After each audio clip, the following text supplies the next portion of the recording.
मैं देख रहा हूं कि कुछ दिनों से दिल्ली में एक बड़े नेता, वरिष्ठ नेता बार बार पूर्वांचल के ऊपर दिल्ली में लोगों को कंफ्यूज करने का प्रयास कर रहे हैं। दिल्ली की जनता बड़ा स्पष्ट तौर पर जानती है कि दिल्ली के भलाई के लिए कौन काम कर रहा है और कौन नहीं कर रहा है। देश के यशस्वी प्रधानमंत्री नरेंद्र मोदी जी के नेतृत्व में लगातार भारत बढ़ रहा है और दिल्ली भी बढ़ रहा है। और दिल्ली जैसे प्रदेश में जहां पानी का दिक्कत हो, नाली का दिक्कत हो, सड़क का दिक्कत हो, उन समस्या पर दिल्ली के वरिष्ठ नेता और पूर्व मुख्यमंत्री कुछ नहीं बोल रहे हैं। और जैसा कि आप जानते हैं, याद कीजिए कोरोना के समय को, जब कोरोना जैसी महामारी इस दुनिया में आई तो दिल्ली के तत्कालीन मुख्यमंत्री ने क्या कहा था कि जो बिहार यूपी के लोग हैं वो बिहार यूपी लौट चले जाएं।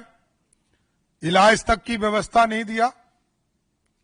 और बसों में भरकर बिहार और यूपी जाने के लिए लोग मजबूर हुए। और आज लोग ये गलतफहमी फैलाने का प्रयास करते हैं कि पूर्वांचल के इशू पर रोहिंग्या और बांग्लादेशियों से जोड़ने का प्रयास किया जा रहा है, जबकि उनको पता होना चाहिए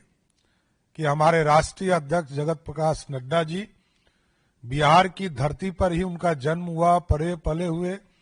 और आगे बढ़कर पूरी तरह इस देश की राजनीति में आए,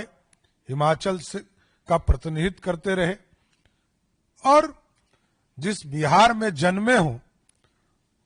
उस पूर्वांचल के लोगों के विकास के लिए, उनके सम्मान के लिए, उनकी समृद्धि के लिए लगातार जेपी नड्डा जी काम करते रहे। लेकिन दिल्ली में जो इंडी गठबंधन के लोग हैं, ये ना विकास से इनको मतलब है, ना दिल्ली के समृद्धि से मतलब है,